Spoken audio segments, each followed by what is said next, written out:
Selamat siang Pak Putra. Selamat siang Pak. Pak Putra sebagai rimbawan sepuh senior. Sekarang melihat rimbawan dan melihat kondisi hutan saat ini, apa komentar Bapak dan bagaimana pandangan Bapak mengenai food estate yang akan mengurangi kawasan hutan kita? Apakah kita perlu kurangi atau kita tetap pertahankan 126 juta hektar? Monggo Pak. Baik, mungkin pertama harapan kita kehutanan ke depan, saya rasa itu universal. Semua orang yang paham fungsi hutan itu pasti berharap hutan itu tetap lestari, mendukung kehidupan, menciptakan kesejahteraan lintas generasi. Itu pasti begitu. Nah, mengenai kondisi saat ini, dua hal Pak. Pertanyaan pertama, apakah hutan itu harus tetap 120 juta hektar? Jawaban saya dari dulu dan saya pegang sampai sekarang tidak harus 120 juta hektar.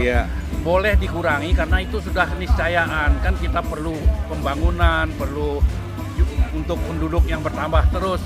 Tetapi menguranginya itu secara bijaksana, bukan semena-mena sehingga fungsi hutan sebagai penyangga kehidupan itu terabaikan.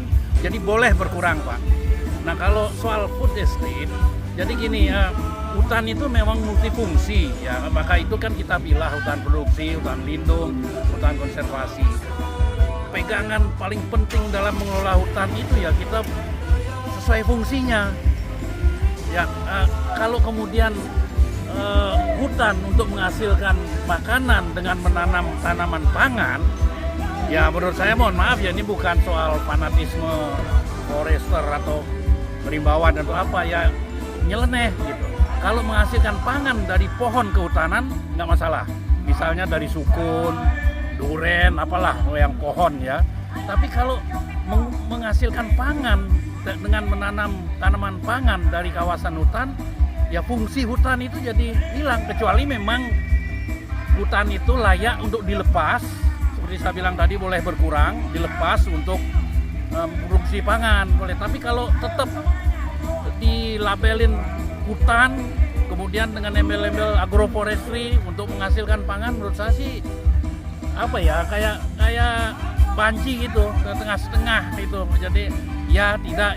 Kalau memang harus kurangi, ya kurangi, tapi pada tempat yang tepat, dengan luasan yang tepat dan dikelola dengan tepat. Gitu Pak, menurut saya Pak. Mohon maaf kalau ada salah. Terima kasih banyak Pak Putra. Sukses selalu. Tetap rimbawan kan? Ya tetap Pak. Rimbawan itu kan melekat sampai mati. Oh iya. Hidup rimbawan.